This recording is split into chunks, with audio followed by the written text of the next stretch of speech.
श्री सत्यनारायण भगवान की जय। आज हम आपको सत्यनारायण भगवान की कथा सुनाएंगे। यह कथा जीवन में सुख, शांति, समृद्धि और सफलता का आशीर्वाद प्राप्त करता है।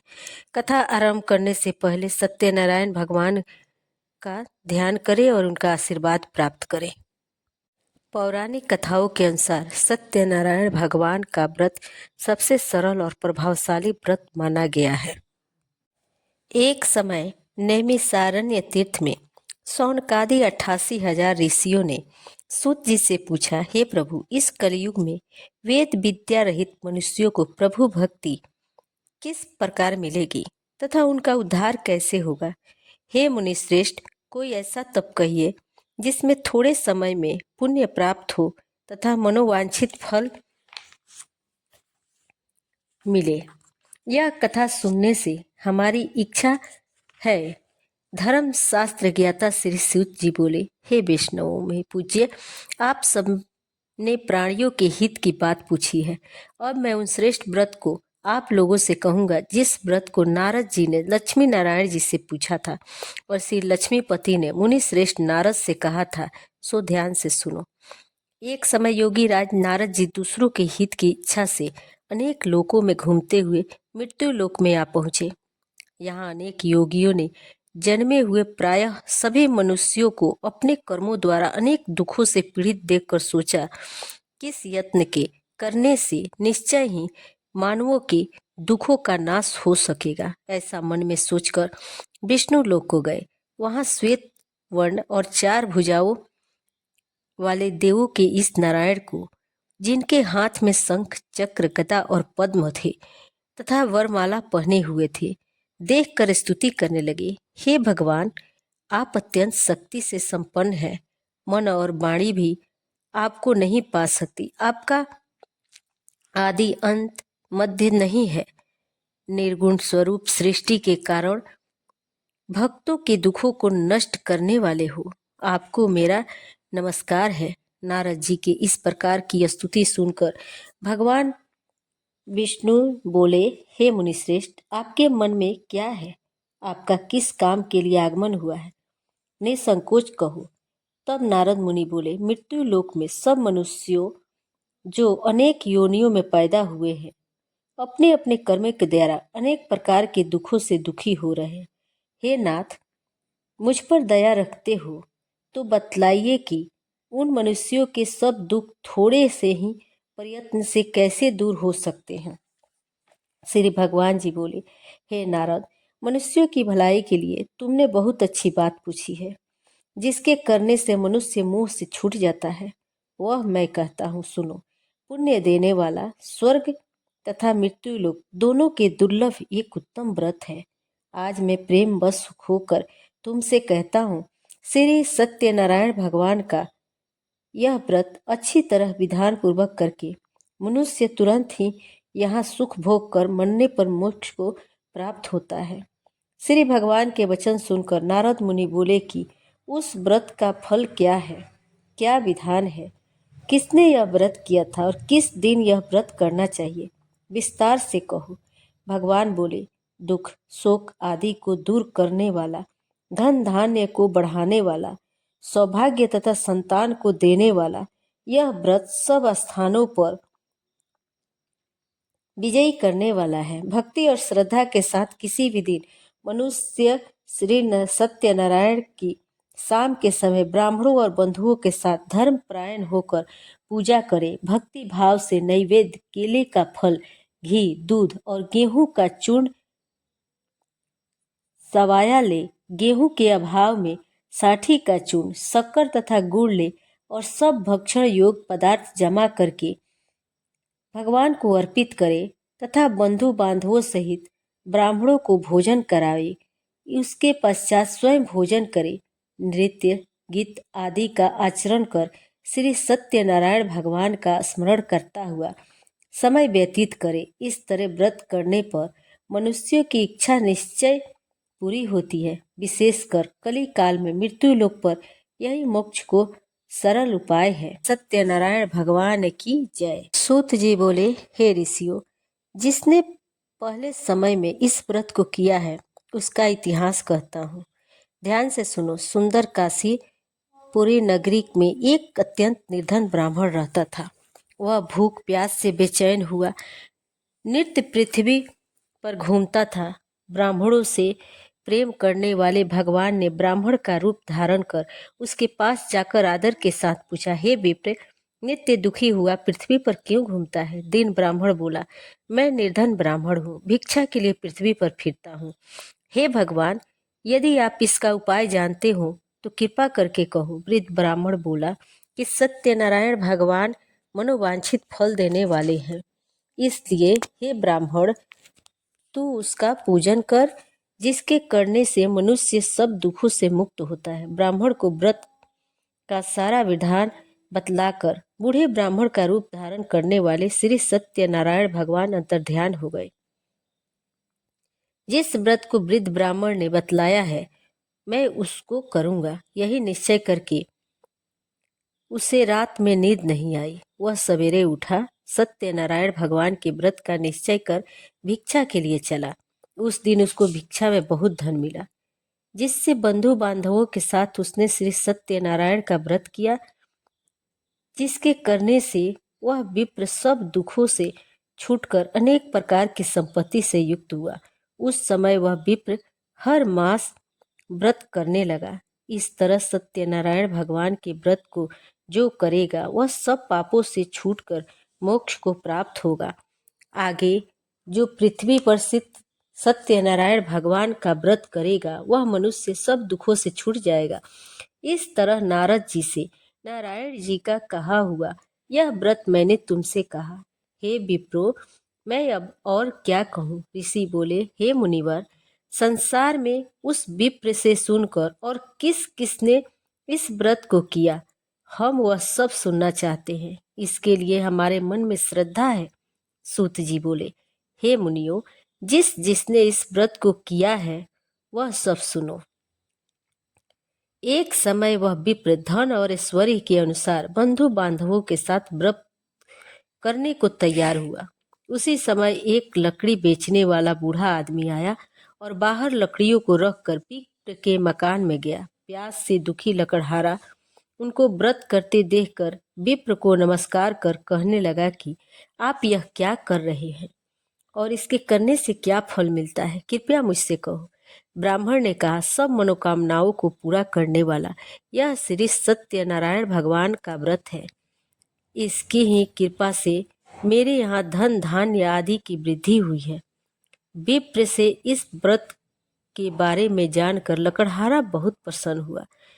शरणामृत ले और प्रसाद खाने के बाद अपने घर को गया।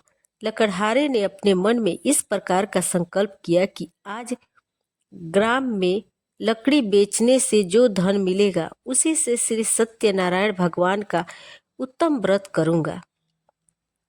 यह मन में विचार कर वह बूढ़ा आदमी लकड़ियां अपने सिर पर रखकर जिस नगर में धनवान लोग रह रहे थे ऐसे सुंदर नगर में गया। उस रोज वहां पर उसे उन लकड़ियों का दाम पहले दिनों से चौगुना मिला। तब वह बूढ़ा लकड़हारा दाम ले और अति प्रसन्न होकर पके केले की फली, शक्कर, घी, दूध, दही और गेहूं का चूर्ण इत्यादि श्री सत्यनारायण भगवान के व्रत की कुल सामग्रियों को लेकर अपने घर गया। फिर उसने अपने भाई बंधुओं को बुलाकर विधि के साथ भगवान जी का पूजन और व्रत किया। उस व्रत के प्रभाव से वह बूढ़ा लकड़हारा धन पुत्र आदि से युक्त हुआ और संसार के समस्त सुख भोग कर बैकुंठ को चला गया। सूत जी बोले, हे श्रेष्ठ मुनियों, अब आगे की कथा कहता हूँ। पहले समय का उल्कामुख नामक का एक बुद्धिमान राजा था। वह सत्यवक्ता और जितेंद्रिय था। प्रतिदिन देव स्थानों पर जाता तथा गरीबों को धन देकर उनके कष्ट दूर करता था। उसकी पत्नी कमल के समान मुख वाली और सती साध्वी थी। भद्रशिला नदी के तट पर उन दोनों ने श्री सत्यनारायण भगवान का व्रत किया। उस दिन वहां एक साधु नामक वैश्य आया। उसके पास व्यापार के लिए बहुत सा धन था। राजा का व्रत करते हुए देखकर वह विनय के साथ पूछने लगा, हे राजन, भक्ति युक्त चित से आप क्या कर रहे हैं? मेरी सुनने की इच्छा है, सो आप यह मुझसे बतलाइए। राजा बोला, हे साधु, अपने बांधवों के साथ पुत्रादि की प्राप्ति के लिए एक महाशक्तिमान श्री सत्यनारायण भगवान का व्रत व पूजन किया जा रहा है। राजा के वचन सुनकर साधु आदर से बोला, हे राजन, मुझसे इसका सब विधान कहो। मैं भी आपके कथनानुसार इस व्रत को करूंगा। मेरे भी कोई संतान नहीं है और इससे निश्चय ही होगी। राजा से सब विधान सुनकर व्यापार से निर्भीत हो वह आनंद के साथ घर गया। साधु ने अपनी स्त्री से संतान देने वाले उस व्रत का वर्णन सुनाया और कहा कि जब मेरे संतान होगी तब मैं इस व्रत को करूंगा। साधु ने ऐसे वचन अपनी स्त्री लीलावती से कहे। एक दिन उसकी स्त्री लीलावती पति के साथ आनंदित हो सांसारिक धर्म में प्रवृत्त होकर श्री सत्यनारायण भगवान की कृपा से गर्भवती हो गई और 10वें महीने में उसके एक पुत्र सुंदर कन्या जन्म हुआ। दिनों दिन वह इस तरह बढ़ने लगी जैसे शुक्ल पक्ष का चंद्रमा बढ़ता है। कन्या का नाम कलावती रखा गया। तब कलावती ने मीठे शब्द में अपने पति से कहा कि तब लीलावती ने मीठे शब्द में अपने पति से कहा कि जो अपने संकल्प किया था सत्यनारायण भगवान का व्रत करूंगा, अब आप उसे करिए। साधु बोला, हे प्रिय, इसके विवाह पर करूंगा। इस प्रकार अपनी पत्नी को आश्वासन दे वह नगर को गया। कलावती पितृगृह में वृद्धि को प्राप्त हो गई। साधु ने जब नगर में सखियों के साथ अपनी पुत्री को देखा तो तुरंत ही दूत को बुलाकर कहा कि पुत्री के लिए कोई सुयोग्य वर देख कर लाओ। साधु की आज्ञा पाकर दूत कंचन नगर में पहुंचा और वहां पर खोज और देखभाल कर लकड़ी के लिए सुयोग्य वणिक पुत्र को ले आया। उस सुयोग्य लड़के को देखकर साधु ने अपने बंदी बांधवों सहित प्रसन्न चित्त अपनी पुत्री का विवाह उसके साथ कर दिया। किंतु दुर्भाग्य से विवाह के समय ही उस व्रत को करना भूल गया। तब श्री भगवान क्रोधित हो गए और श्राप दिया कि तुम्हें दारुण दुख प्राप्त होगा। अपने कार्य में कुशल साधु बनिया जामाता सहित समुद्र के समीप स्थित होकर रत्सारपुर नगर में गया और वहां दोनों ससुर जमाई चंद्रकेतु राजा के उस नगर में व्यापार करने लगे। एक बार भगवान श्री सत्यनारायण की माया से प्रेरित कोई चोर राजा का धन चुराकर भागा जा रहा था, किंतु राजा के दूतों को आता देखकर चोर ने घबराकर भागते हुए राजा के धन को वहीं चुपचाप रख दिया जहां ससुर और जमाई ठहरे हुए थे। जब दूतों ने उस साधु वैश्य के पास राजा के धन को रखा देखा तो दोनों को बांध कर ले गए। प्रसन्नता से दौड़ते हुए राजा के समीप जाकर बोले, यह 2 चोर हम पकड़ कर लाए हैं, देख कर आज्ञा दें। तब राजा की आज्ञा से उनको कठिन कारावास में डाल दिया और उनका धन छीन लिया। श्री सत्यनारायण भगवान के शाप द्वारा उनकी पत्नी भी घर पर बहुत दुखी हुई और घर पर जो धन रखा था चोर चुरा कर ले गए। शारीरिक व मानसिक पीड़ा तथा भूख प्यास से अति दुखित हो अन्न की चिंता में कलावती एक ब्राह्मण के घर गई। वहां उसने श्री सत्यनारायण भगवान का व्रत होते देखा, कथा सुनी और प्रसाद ग्रहण कर रात को घर आई। माता ने कलावती से कहा, हे पुत्री, अब तक कह रही वह तेरे मन में क्या है? कलावती बोली, हे माता, मैंने एक ब्राह्मण के घर श्री सत्यनारायण भगवान का व्रत देखा है। कन्या के वचन सुनकर लीलावती भगवान के पूजन की तैयारी करने लगी। लीलावती ने परिवार और बंधुओं से श्री सत्यनारायण भगवान का पूजन किया और वर मांगा कि मेरे पति और दामाद शीघ्र आ जाएं। साथ ही प्रार्थना की, हम सबका अपराध क्षमा करो। श्री सत्यनारायण भगवान इस व्रत से संतुष्ट हो गए और राजा चंद्रकेतु को स्वप्न में दर्शन देकर कहा, हे राजन, दोनों वेश्यों को प्रातः ही छोड़ दो और उनका सब धन जो तुमने ग्रहण किया है दे दो, नहीं तो मैं तेरा धन राज्य पुत्रादि नष्ट कर दूंगा। राजा से ऐसे वचन सुनकर भगवान अंतर्ध्यान हो गए। प्रातः काल राजा चंद्रकेतु ने सभा में अपना स्वप्न सुनाया। फिर दोनों वणिक पुत्रों को कैद से मुक्त कर सभा में बुलाया। दोनों ने आते ही राजा को नमस्कार किया। राजा मीठे वचनों में बोला, हे महानुभावों, भाग्यवश ऐसा कठिन दुख तुम्हें प्राप्त हुआ है, अतः तुम्हें कोई भय नहीं। ऐसा कहकर राजा ने उनको नए नए वस्त्र आभूषण पहनाए तथा उनकी जितनी धन लिया था उसे दुगुना धन देकर आदर से विदा किया। दोनों वैश्य अपने घर को चल दिए। सूत जी बोले, वैश्य ने मंगलवार करके यात्रा आरंभ की और अपने नगर को चल दिए। उनके थोड़ी दूर निकलने पर दंडी वेशधारी श्री सत्यनारायण ने उनसे पूछा, हे साधु, तेरी नाव में क्या है? अभिमानी वाणी हंसता हुआ बोला, हे दंडी, आप क्यों पूछ रहे हो? क्या धन लेने की इच्छा है? मेरी नाव में तो बेल और पत्ते भरे हैं। वैश्य का कठोर वचन सुनकर श्री भगवान ने कहा, तुम्हारा वचन सत्य हो। दंडी ऐसा कहकर वहां से दूर चले गए। कुछ दूर जाकर समुद्र के किनारे बैठ गए। दंडी के जाने पर वैश्य ने निश्चय किया। नाव को ऊंची उठे देखकर अचंभा किया और नाव में बेल पत्ते आदि देखकर मूर्छित हो जमीन पर गिर पड़ा।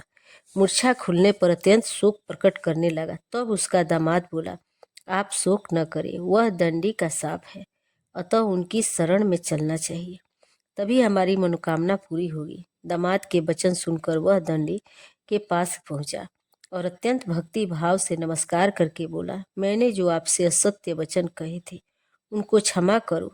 ऐसा कहकर महान शोकातुर हो रोने लगे। तब दंडी भगवान बोले, हे वणिक पुत्र, मेरी आज्ञा से बार बार तुम्हें दुख प्राप्त हुआ है, तू मेरी पूजा से विमुख हुआ। साधु बोला, हे भगवान, आपकी माया से ब्रह्मा आदि देवता भी आपके रूप को नहीं जानते, तब मैं अज्ञानी कैसे जान सकता हूँ? आप प्रसन्न होइए, मैं सामर्थ्य के अनुसार आपकी पूजा करूंगा। मेरी रक्षा करो और पहले के समान नौका में धन भर दो। उसके भक्ति युक्त वचन सुनकर भगवान प्रसन्न हो उसकी इच्छा अनुसार वर देकर अंतर्ध्यान हो गए। तब उन्होंने नाव में आकर देखा कि नाव धन से परिपूर्ण है। वह श्री सत्यनारायण भगवान का पूजन कर साथियों सहित अपने नगर को चला। जब अपने नगर के निकट पहुंचा तब दूत को घर भेजा। दूत ने साधु के घर का जा उसकी स्त्री को नमस्कार कर कहा कि साधु अपने दामाद सहित इस नगर के समीप आ गए हैं। ऐसा वचन सुन साधु की स्त्री ने बड़े हर्ष के साथ श्री सत्यनारायण का पूजन कर पुत्री से कहा, मैं अपने पति के दर्शन को जाती हूँ, तू कार्य पूर्ण कर शीघ्र आ।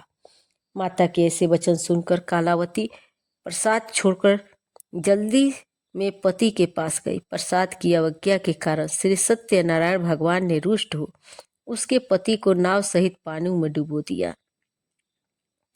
कलावती अपने पति को न देखकर रोती हुई जमीन पर गिर पड़ी। इस तरह नौका को डूबा हुआ और कन्या को रोता हुआ देख साधु रूपी होकर बोला, हे प्रभु, मुझसे और मेरे परिवार से जो भूल हुई उसे क्षमा करो। उसके दीन वचन सुनकर श्री सत्यनारायण भगवान प्रसन्न हो गए और आकाशवाणी हुई, हे साधु, तेरी कन्या मेरी प्रसाद को छोड़कर आई है, इसलिए उसका पति अदृश्य हुआ है। यदि वह घर जाकर प्रसाद खाकर लौटे तो इसे पति अवश्य मिलेगा। ऐसी आकाशवाणी सुनकर कलावती ने घर पहुंचकर प्रसाद खाया, फिर आकर पति के दर्शन किए। तत्पश्चात साधु ने बंधु बांधवों से श्री सत्यनारायण भगवान का विधि पूर्वक पूजन किया। इस लोक का सुख भोगकर अंत में स्वर्ग लोक को गया। सूत जी बोले, हे ऋषियों, मैं और भी कथा कहता हूँ, सुनो। प्रजापालन में लीन तुंगध्वज नामक एक राजा था। उसने भी भगवान का प्रसाद त्याग कर बहुत दुख पाया। एक समय वन में जाकर वन पशुओं को मारकर बड़ के पेड़ के नीचे आया। वहां उसने ग्वालों को भक्ति भाव से बांधवों सहित श्री सत्यनारायण जी का पूजन करते देखा। राजा देखकर भी अभिमानवश वहां नहीं गया और नहीं नमस्कार किया। जब ग्वालों ने श्री भगवान का प्रसाद उसके सामने रखा तो वह प्रसाद त्याग कर अपनी नगरी को चला गया। वहां उसने अपना सब कुछ नष्ट पाया तो वह जान गया कि यह सब भगवान ने किया है। तब वह विश्वास कर ग्वालों के समीप गया और विधि पूर्वक पूजन कर प्रसाद खाया तो श्री सत्यनारायण भगवान की कृपा से सब कुछ पहले जैसा ही हो गया।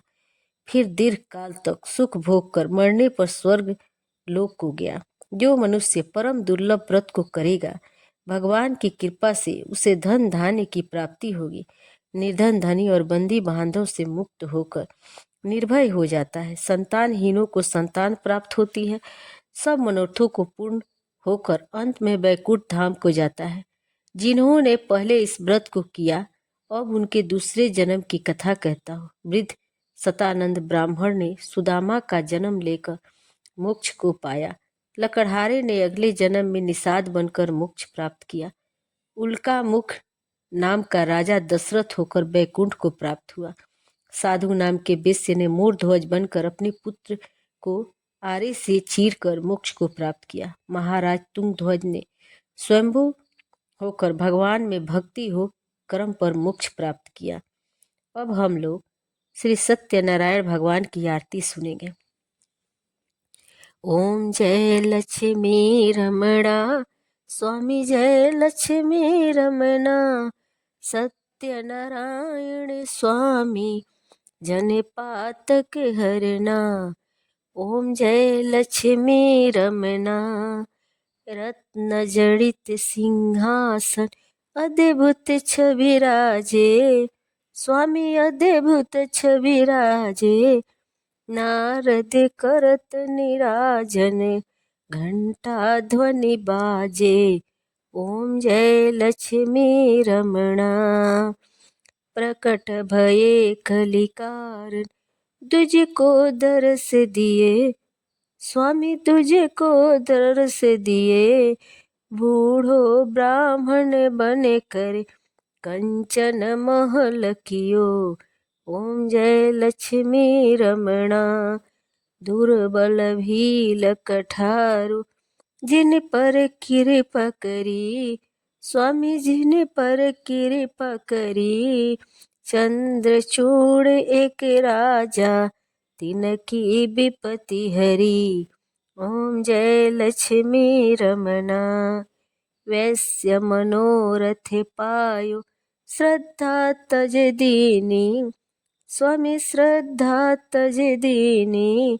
सो फल भोगयो प्रभु जी, फिर स्तुति कीनी। ओम जय लक्ष्मी रमणा, भाव भक्ति के कारण छिन छिन रूप धरयो, स्वामी छिन छिन रूप धरयो। श्रद्धा धारण कीनी, तिनको काज सरयो।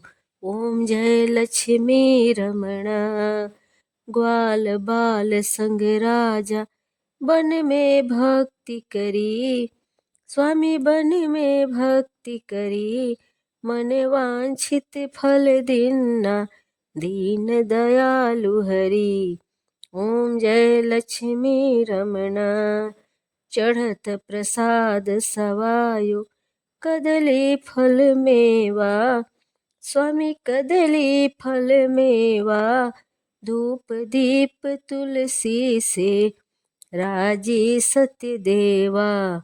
ओम जय लक्ष्मी रमणा, श्री सत्यनारायण स्वामी की आरती जो कोई नर गावे, स्वामी जो कोई नर गावे। कहत शिवानंद स्वामी, कहत शिवानंद स्वामी, मन वांछित फल पावे। ओम जय लक्ष्मी रमणा। इस प्रकार सत्यनारायण भगवान की कथा सुनने और व्रत करने से जीवन में आने वाली सभी बाधाएं दूर होती हैं और हर मनोकामना पूरी होती है। आइए अब हम भगवान की प्रार्थना करें। हे सत्यनारायण भगवान, हमारी प्रार्थना स्वीकार करें। हमारे जीवन को सुख, शांति और समृद्धि से भर दे। सभी भक्तों के जीवन में आपका आशीर्वाद बना रहे। जय सत्यनारायण भगवान। हरिओम। अगर आपको यह कथा पसंद आई हो तो इस वीडियो को लाइक करें, अपने परिवार और दोस्तों के साथ शेयर करें और हमारे चैनल को सब्सक्राइब करें।